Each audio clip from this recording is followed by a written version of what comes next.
Hola a la audiencia de la 103.9, bienvenidos a una nueva edición de Diálogos con Valor, que es el espacio de la Asociación Cristiana de Jóvenes en Radio Plural.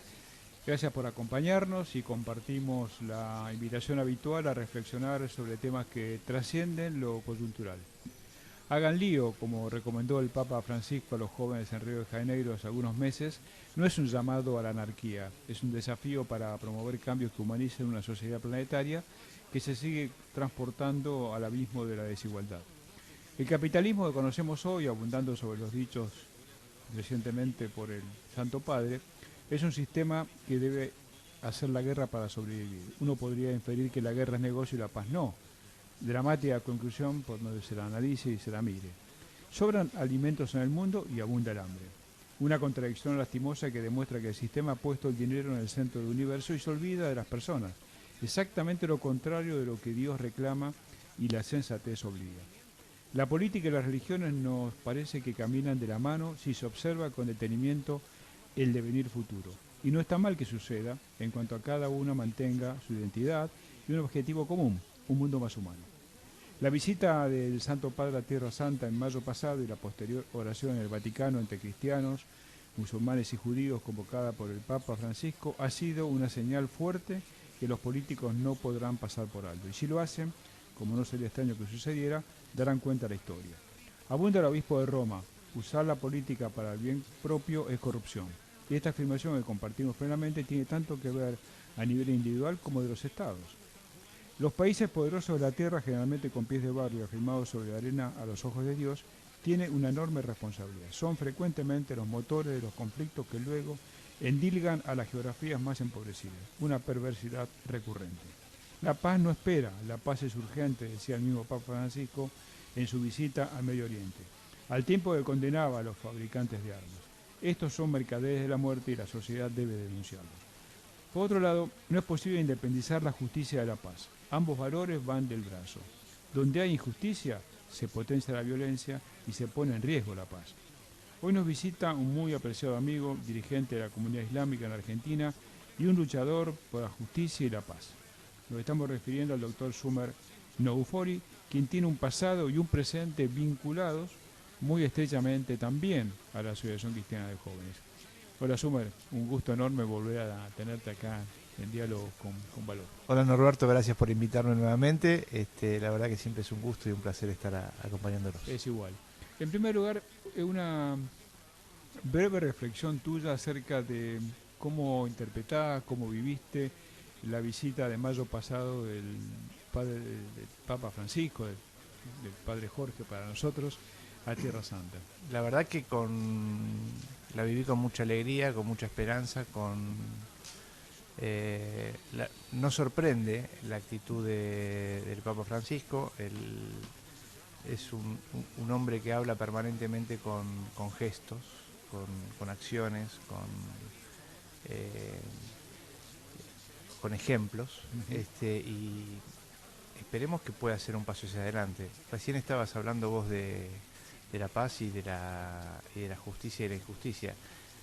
Vamos a recordar las palabras de otro santo padre, de Juan Pablo II, que decía que uno de los presupuestos de la paz es la justicia.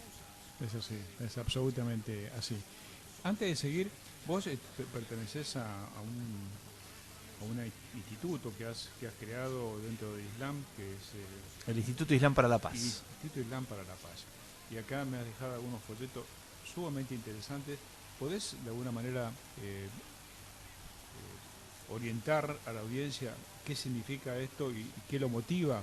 Aunque ya el solo nombre de la paz le da una orientación a cualquiera, pero de tus palabras me gustaría escucharlo. El nombre ya, Islam y paz son sinónimos. Claro.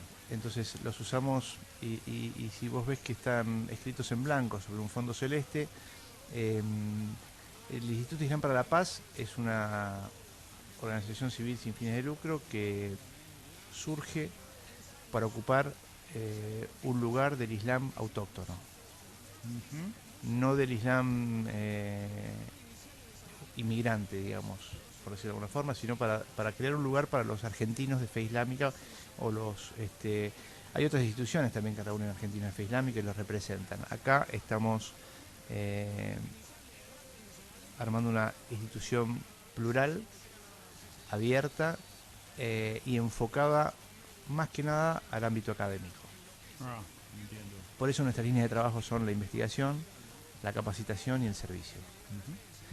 En ese sentido, en ese orden de ideas, y luego de realizar algunas investigaciones de problemáticas actuales que tienen las comunidades islámicas en Argentina y en el mundo, sacamos una propuesta académica que es la Diplomatura en Cultura Islámica, que es una oferta académica que se dicta en la Universidad Nacional de San Martín, en la sede que tiene en Capital Federal. Sí. Probablemente se está definiendo entre la sede que está en la calle Paraná y Sarmiento o la sede que tienen ahora por convenio con el Consejo Profesional de Ciencias Económicas. En la calle Viamonte. En la calle Viamonte, Uruguay, correcto. Que empieza en agosto y que dura 4 meses. Y no es un programa ejecutivo o un posgrado o una carrera de especialización. Es una diplomatura de 4 meses y la pensamos ex profeso con este formato porque queremos que sea una herramienta que complemente saberes de otros profesionales. Entiendo. ¿De cuáles profesionales? ¿En cuáles pensamos? Digamos, pensamos en los funcionarios públicos, pensamos en los profesionales de la educación, pensamos en los profesionales de la comunicación y también pensamos en los empresarios. Porque es muy amplio, muy completo. Exacto. Entonces, tiene 4 módulos, dentro de ellos se ven los principios fundamentales de la cultura y de la religión islámica. En otro módulo se ve la geopolítica en el mundo islámico para que entendamos por qué sucede la primavera árabe, digamos. Si uno no lee 200 años para atrás, no entiende por qué termina sucediendo lo que estuvo sucediendo en el Medio Oriente, digamos, ¿no? Claro. Por otro lado, hay una unidad dedicada solamente a cómo se hacen negocios con el mundo islámico, ¿sí? Cuáles son sus economías, cómo se complementan con la Argentina y con América Latina, cuáles son los productos brutos, cuáles son las capitales, cuáles son los sistemas de gobierno, cuáles son los medios, Claro. o sea, qué cámaras existen, qué herramientas tiene el empresario para vincularse con el mundo islámico y qué oportunidades y qué facilidades otorga la Argentina y los países del mundo islámico para que se generen estos negocios. Y por último, el último módulo es un módulo que habla del rol de la comunidad islámica en la sociedad argentina, el diálogo interreligioso y la visión desde otras creencias del Islam. Entonces invitamos a un judío, invitamos a un protestante, invitamos a un católico para que nos cuente qué le pasa a ellos desde la comunidad con la comunidad islámica. Muy interesante. La verdad que vale la pena. Hay una página de internet, ¿no? Sí, correcto. La página de internet está en inglés porque la verdad que tenemos mucho contacto afuera también. Es www.islam, el número 4 en números, y la palabra peace, paz en inglés, que es peace.org. islamforpeace.org. Ahí pueden tener toda la información. ¿Quiénes son hoy, a tu criterio, los mercaderes de la muerte en el mundo? Bueno, qué pregunta, ¿no? El Papa Francisco, recién estabas vos citándolo, digamos, el mercader de la muerte para mí, desde mi óptica, es el extremista del interés individual por sobre el interés general. Eso genera las injusticias, genera las desigualdades, genera la exacerbación del ego, la exacerbación del individualismo, el poco sentido, la muerte de la solidaridad, la muerte del afecto, la muerte del amor, la muerte de la entrega, digamos. Creo que el que ponga el interés individual, digamos, a ver, yo también trabajo, tengo mi estudio jurídico, tengo mi medio de vida, también quiero ganar dinero, también, digamos, pero no ponemos eso en forma exacerbada por encima de los intereses generales. Claro, entiendo. Ahora, ¿la paz es negocio, te parece, en el mundo?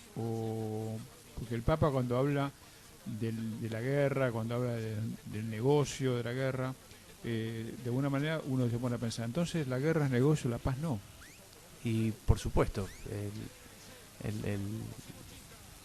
es más negocio Creo que se pueden hacer más negocios con la paz que con la guerra. El presupuesto para hacer negocios es la paz entre los pueblos, Obvio. para que se comuniquen, para que se relacionen, para que interactúen entre sí. Pero cuando un sistema económico de un país o de una región necesita que fluyan hacia sí recursos económicos de otros países para poder mantener un estilo de vida o un estándar, bueno, la guerra sí es un negocio. Claro. Porque en primer lugar produce armas, Ujú. en segundo lugar moviliza gente, y todo eso, una vez que ocupan, se cobra con los recursos del lugar, no es que es gratuito. Absolutamente. Y también se cobran las reconstrucciones. Ah, bueno, esto en Medio Oriente hoy está a la orden del día, ¿no? Exactamente, las Cuando facturas son importantes. cuando haya que recuperar Irak, haya que recuperar Siria, Exactamente. como antes fue en la Europa del Este, ¿quiénes van a ser los primeros que van a estar presentes ahí? Por supuesto. Ujú. Este es un debate profundo. A veces el Papa lo dice descarnadamente, también lo dicen otras comunidades religiosas, ¿no? No siempre la dirigencia política está dispuesta a... Las desigualdades en el mundo, a tu criterio, si continúan en este ritmo ascendente de la desigualdad, ¿aventura paz o guerra? Si la desigualdad se acentúa la injusticia. Y no lo dije yo, ¿no? Lo dijo Juan Pablo II. Sí. La justicia es un presupuesto para la paz. Es así. Y, Espero equivocarme, digo, pero sí, pero digamos, los pronósticos van en esa dirección. parecería. Y dentro de poco vamos a invitar al secretario de culto, que vos conocés bien, a Guillermo El embajador Guillermo Oliveri, Oliveri, un gran amigo. una excelente persona, como un amigo también, muy cercano a nosotros, para exponer sobre un tema que tiene que ver con la política y las religiones en el mundo. Es como que van yendo de la mano, porque además es inevitable que eso suceda. Ahora, ¿vos crees que todo el mundo comprende esto o todavía hay algún grupo de personas que divide la política de lo religioso? Bueno, a ver, nosotros como musulmanes entendemos que el Islam no está recluido en la mezquita y en nuestra casa particular. El Islam ocupa cada espacio de nuestra vida, sea comercial, sea político, sea profesional, sea familiar, sea la amistad. En todos los ámbitos de nuestra vida el Islam está presente y debemos actuar como musulmanes. Entonces, esa separación mucho no la vive. no la vivimos. Habrá que ver después los sistemas legales, si son seculares o si son religiosos, o cuál es más conveniente o más adaptable a la vivencia de un pueblo. No me meto en esa área, digamos, ¿no? Pero el concepto de vida pública laica nosotros no lo tenemos, ni tampoco lo tienen los cristianos y los judíos que viven en Medio Oriente. Todos viven su religión como un modo de vida, no solamente recluida al templo y a la casa, sino lo tienen, todos allá son mucho más, tienen la religión mucho más presente en forma cotidiana, los judíos, los cristianos y los musulmanes, todos en general.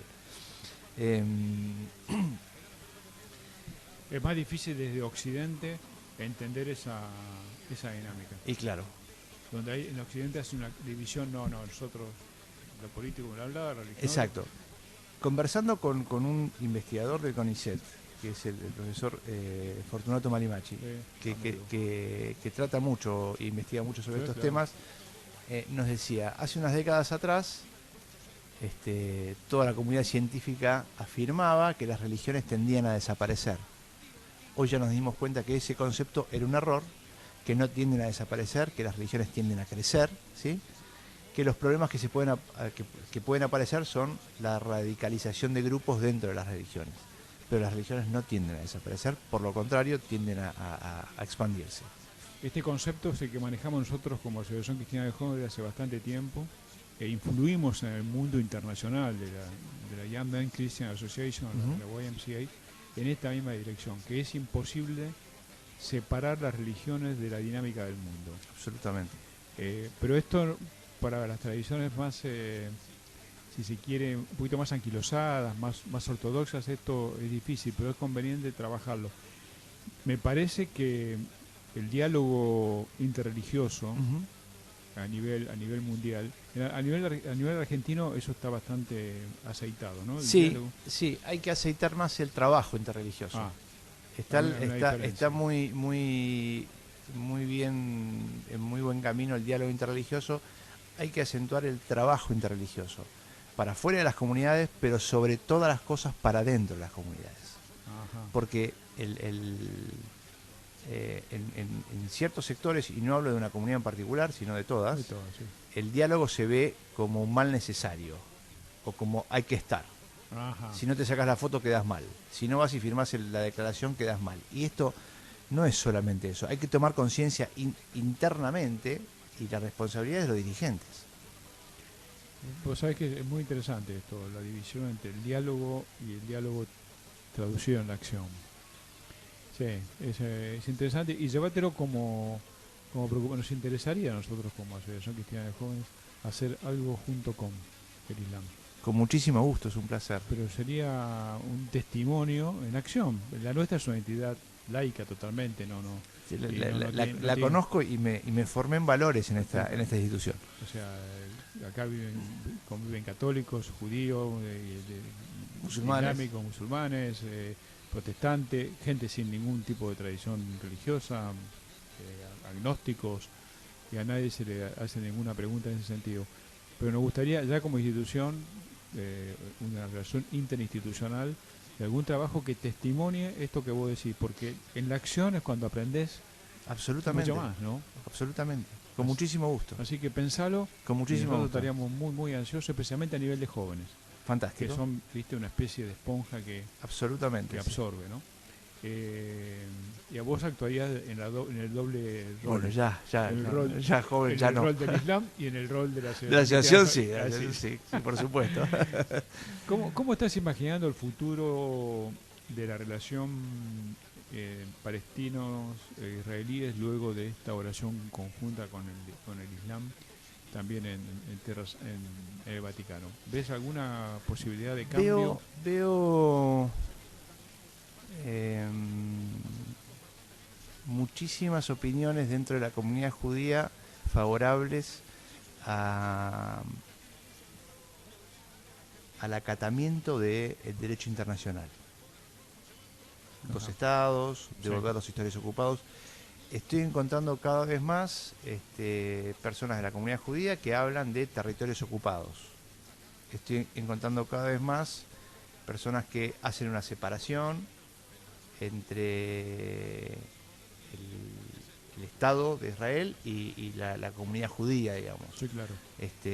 Todos hablan de su alegría y de su respaldo a la existencia del Estado de Israel, o sea, eso ya, digamos, a esta altura me parece que no se está discutiendo No más. se discute más. Pero digamos, ahora se discute el derecho de Palestina a existir como Estado y de los palestinos a existir en pie de igualdad humana, con Entiendo. derecho al agua, Sí, claro. a la salud, a la alimentación, Sí, sí. a la felicidad, a poder dormir tranquilos, a tener su casa, su territorio, Reconocer su identidad como tal, ¿no? absolutamente. Sí, pero a nivel del gobierno israelí, ¿eso está tan claro? Aparentemente no, porque a medida que estuvo avanzando las conversaciones de paz que estuvo liderando Kerry, el secretario de Estado norteamericano, inclusive a medida de que el Papa Francisco planificaba y hacía la gira y la visita, hubo una gira anterior que anticipaba su visita, iban ocupando territorios todos los días. Digo, la ocupación de territorios es incesante, no para nunca. Los asentamientos en tierra... Los asentamientos ilegales es ocupación, y eso es la misma ocupación que ejerce en las Islas Malvinas o la misma ocupación que se ejerce en otras partes del mundo, digamos, ¿no? Es colonialismo. Sí. Yo estuve 3 veces en distintos momentos en Tierra Santa y me he preguntado a mí mismo, ¿es posible pensar en volver atrás con los asentamientos de la forma que estos fueron construidos o están construidos? Esa es una pregunta que si yo me tengo que dar una respuesta te diría dificilísimo, pero no sé la tuya. Nosotros en la Agencia Islámica de Noticias publicamos algunas fotos de colonos. Una cosa es ver al ciudadano israelí en Tel Aviv. Sí, claro. Y otra cosa, la vestimenta y lo que lleva encima. Y otra cosa es ver al ciudadano israelí que está en los territorios ocupados. Yo no entiendo cómo, o sea, yo he visto las fotos de ciudadanos en territorios ocupados llevando a su hijito de la mano y con una M16 colgada del hombro. Digo, yo no sé si eso es vida para alguien. No ya de los palestinos, ¿no? Yo hablo de palestinos y israelíes. No sé si es vida para alguien. No, no. Para que un chico se críe viendo al papá con el fusil colgado del hombro. Digo, no me parece. ¿A qué atribuís la ambigüedad de las grandes potencias para darle solución a este conflicto? Porque es poco creíble que si la comunidad internacional se dispone a darle solución, esto no la tenga. A los poderes a los poderes e intereses económicos. ¿No es cierto? Total. Sí. Total. Y Cualquiera que avance desde la presidencia estadounidense firme con el cumplimiento de las normas internacionales como avanzan en otras partes del mundo, aunque sea no que avance militarmente, sino que avance políticamente y discursivamente, creo que tambalea su poder inmediatamente. Se sigue a veces viendo al Islam desde el punto de vista de estos grupos fundamentalistas, ¿no? Vos Sí. en el programa anterior, me acuerdo hace algún tiempo, 2 años atrás, fuiste muy claro con esto, que el Islam, y lo dijiste hoy otra vez, el Islam y la paz van de la mano. Exactamente. Y no existe, el Corán dice claramente que mata a una sola persona es como si matara a toda la humanidad. Es un pecado gravísimo. No existe esto de inmolarse en nombre de Dios. Esto no es Islam. Esto es un invento o un discurso de algunos radicales Que no tiene nada que ver. que no siquiera son extremistas islámicos, porque no están en un extremo de Islam, están fuera del Islam. Su accionar está fuera del Islam. Y hay muchos sabios y muchos sheikhs en el mundo islámico que directamente dicen, esta gente está fuera del Islam. Esto no tiene no es que es un extremo o el extremo más duro del Islam. No, está fuera. La frontera del Islam ya la traspasaron hace rato. El único caso que es justificada la violencia es en defensa propia, digamos. Claro. En el mismo caso que está justificada en todas las culturas y en todas las religiones. Sí. Pero la matanza de inocentes jamás está justificada.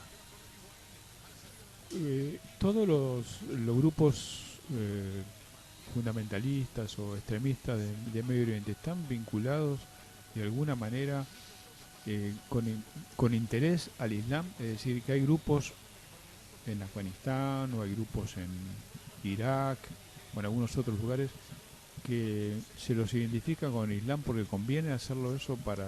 Yo creo que lo utilizan como aglutinante, digamos, ¿no? Ah, Como causa. Y algunos distraídos y ignorantes lo compran. sí.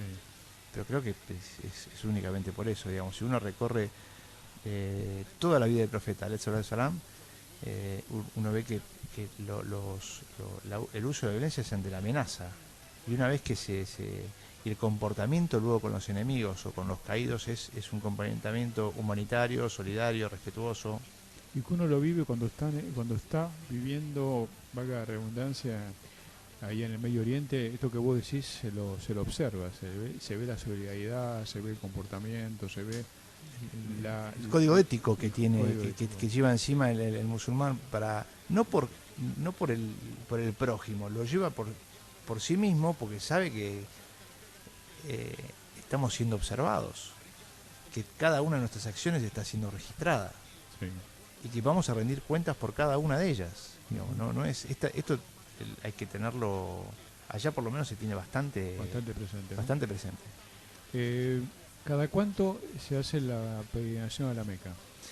Todos los años, 70 días después de que termina el mes de Ramadán, Sí. que está por comenzar la semana que viene, si Dios Sí. quiere, se hace una vez en la vida, se debe hacer una vez en la vida. Ahora, la peregrinación a la Meca es donde está la Kaaba. ¿Vos querés que hablemos de lo que Sí, es la Kaaba? Sí, claro. ¿Por qué es tan importante para el Islam? Sí, claro. La Kaaba es muy importante para el Islam porque es el primer templo de adoración a un único Dios que construyó el profeta Abraham. Vos fíjate desde dónde estamos Claro. ligados. Sí, sí. Con el judaísmo y con el cristianismo. Por supuesto. Y eso está localizado en La Meca en Arabia Saudita. Arabia Saudita, en Ciudad, En la ciudad de la Meca. en la ciudad de la Meca. En Meca. Sí. Claro, que creo que el aeropuerto sea el aeropuerto donde se De llega. Riad. De Riad, Sí. sí. Pero la peregrinación tiene que ser a ese lugar o puede ser también No, es a ese a lugar. ese lugar. Es a ese lugar. O sea, no se sustituye si alguien va a Jerusalén o si alguien va a algún otro. No, nosotros decimos que la Meca es nuestra quibla. La quibla es hacia donde rezamos. Sí. La primer quibla, en la época del profeta, la paz y la bendición sean con él, era en Jerusalén.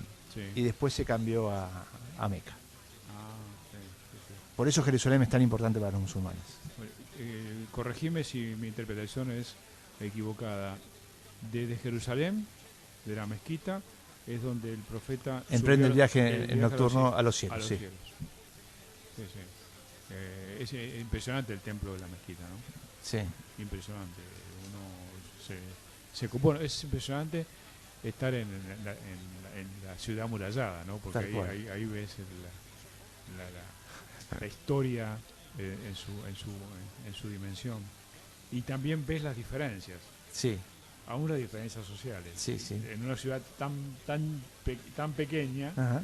ves las diferencias sociales entre los que más y los que menos. Sí, es interesante. ¿Vos fuiste allá? No, yo no. Todavía no. No puedo ir yo. Porque, a ver, mi familia es de Siria, y Siria e Israel todavía no hay una paz firmada. Ah, Entonces, si entro a un lugar, no puedo entrar al otro después. Entonces, no. Me encantaría, pero la Pero verdad que no. no todavía. No todavía. Pero no va a faltar oportunidad. Si Dios quiere. Es interesante eso. Vos sabés que yo creo, ya para ir terminando, Sumar, yo creo que en las escuelas, tanto más que que en la primaria y en la secundaria, habría que profundizar el tema del conocimiento a fondo, no enseñar religión, conocer Conocer al otro, como un tema absolutamente de acuerdo. conocer a fondo la religión. Mira, Pues- mi mujer mi mujer es cristiana. Y ella me dice, en los colegios se tendría que enseñar por cultura general. me dice. Absolutamente. Porque cuando nosotros nos pusimos de novios, su círculo íntimo de amistades, al enterarse que yo era musulmán, se alarmó. Dijo, ¿cómo con un musulmán? Te roban a los hijos, dice. Te someten, dice. Y nada que ver, digo, la figura de la madre en el Islam es una figura Claro. privilegiada. Los hijos tienen que estar con la madre obligatoriamente hasta los 9 años, en el caso de un divorcio. Y en el caso de la falta de la madre, por muerte, muchas veces se prefiere entregar al chico a la abuela materna y no al padre, cuando es chico. Sí. Porque la abuela materna va a poder darle eso de madre que el padre no tiene ni vamos a tener nunca. Digo. Buenísimo. La verdad que hemos disfrutado mucho de contacto, se ha hecho Lo disfruté muy yo. rápido y no va a faltar oportunidad. Si Gracias, Dios Sumer, quiere. por habernos acompañado, gracias por tu concepto y tu compromiso. Gracias por invitarme y me llevo el desafío y la propuesta Por favor. para hacer algo a nivel institucional. Te agradecería mucho. Ha sido Sumer Neufori, nuestro invitado de hoy, como decimos siempre, Argentina anda y camina con esperanza activa. Hasta nuestro próximo encuentro por la 103.9.